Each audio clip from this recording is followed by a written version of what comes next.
का लाडला। अरे बबलू बेटा, बड़ी ही मुश्किल से पाल पोस कर तुझे बड़ा किया है। तू जानता है, एक बार घर में दूध सिर्फ 1 गिलास ही बचा था। फिर माँ, फिर क्या हुआ? बेटा, चाय पीने का मन था, लेकिन मैंने ना पूरा ग्लास का दूध तुझे पिला दिया। बेटा, खुद 2 साड़ी में पूरा जीवन काट दिया, लेकिन तुझे ब्रांडेड कपड़े ही पहनाए।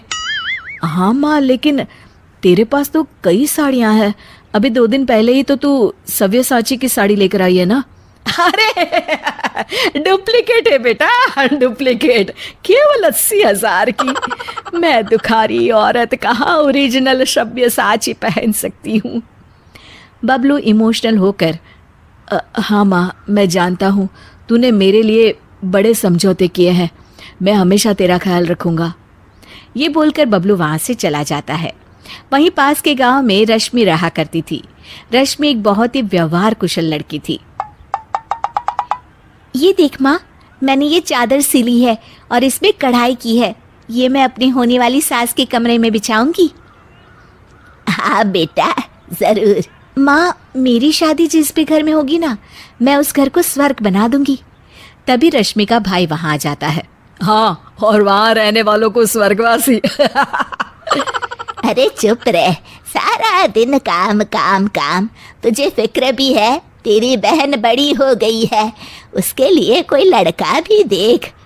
अरे वही तो बताने आया हूँ माँ। भाई बबलू की बात माँ से करता है और फिर रश्मि की शादी बबलू से हो जाती है।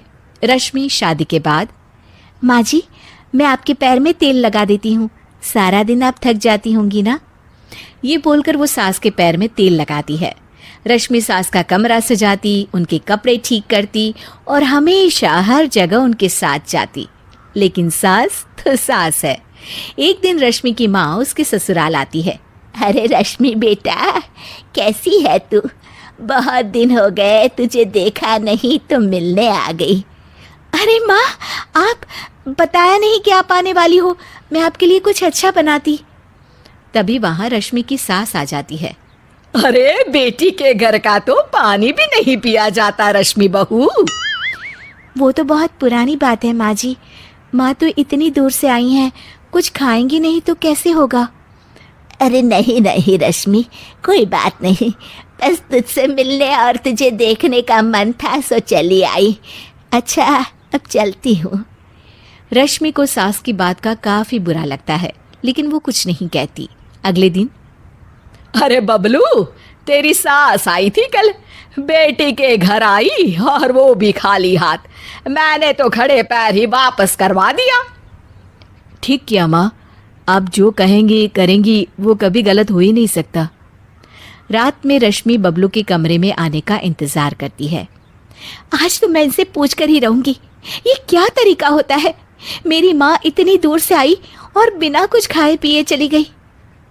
बबलू की माँ बबलू को कमरे के बाहर ही रोक लेती है।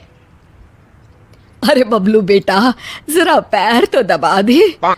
माँ, मैं थक गया हूँ, रात काफी है, कल दोपहर में रश्मि दबा देगी। हाँ हाँ, तेरे लिए तो रात हो गई। जब तू छोटा था पूरी रात जगाता था, तब मैं सारी सारी रात तुझे गोद में लेकर बैठी रहती थी। हाँ माँ, ये तो सिर्फ माँ ही कर सकती है। और फिर वो माँ के पास जाता है और उसके पैर दबाने लगता है। पैर दबाते दबाते उसे नींद आ जाती है और वो वहीं माँ के पास सो जाता है। सुबह वो अपने कमरे में जाता है तो रश्मि उससे कहती है, कल आप कमरे में नहीं आए, मुझे आपसे बात करनी थी। हाँ हाँ, करते रहो बात, लेकिन याद है ना आज मेरा ऑफिस भी है। देखिए, कल मेरी माँ आई और... हाँ हाँ रश्मि, छोटी सी बात का बवाल मत मचाओ। तुम्हारी माँ खाली हाथ ही आ गई, ये तो कोई तरीका नहीं होता ना। रश्मि समझ जाती है कि बबलू को उसकी माँ ने अच्छे से कान भरे हैं। वो उस वक्त तो कुछ नहीं कहती, लेकिन ठान लेती है कि वो सासू माँ को सुधार कर ही रहेगी। तो फिर में सास कहती है, अरे खाना खाने का वक्त हो गया है रश्मि, कहाँ हो तुम? माँ जी, हमारे घर में रिवाज है कि जिस दिन ससुराल से बहू की माँ बिना खाए जाए, उसके अगले पूरे 1 हफ्ते ना खाना बनाता है ना कोई खाता है। ये बोलकर रश्मि वहां से चली जाती है। सास किसी तरह खाना बनाकर खाती है। अगले दिन अरे रश्मि, मेरे पैर में दर्द है, जरा तेल तो लगा दे। अरे माँ जी, मेरे खुद के हाथ में दर्द है, मैं कैसे तेल लगा सकती हूँ, खुद ही परेशान हूँ। ये बोलकर वो फिर वहाँ से चली जाती है। सास परेशान होकर अपनी बेटी को बुलाती है कि वो रश्मि से बात करे। अगले दिन ननद कहती है, अरे भाभी, माँ की चाय का वक्त हो गया है, क्यों कोई उन्हें चाय नहीं देगा क्या? अरे आप ही दे दीजिए ना ननद जी, मैंने तो रोका नहीं कि किचन में ना जाए। ननद जाकर सारी बात बबलू को बताती है। अरे रश्मि, तुम्हें क्या हो गया है? क्या तुम भूल गई कि ससुराल में कैसे रहा जाता है? नहीं जी, बिल्कुल नहीं भूली मैं, लेकिन जहाँ मैं बेटी बनकर रह रही हूँ, हर किसी का ख्याल रख रही हूँ, वहीं मैं अपनी माँ की बेइज्जती भी बर्दाश्त नहीं कर सकती। हाँ माँ, भाभी तो सही कह रही है, इज्जत लेने के लिए सबकी इज्जत भी करनी ज़रूरी है। अगर मेरे ससुराल से मैं तुम्हें ऐसे भगा देती तो। अब समझ गई, माफ कर दो मुझे। रश्मि ने बहुत अच्छे से घर को चलाया, अपना समझ कर रही, और इतना ही नहीं, बबलू से ज़्यादा ख्याल भी रखा।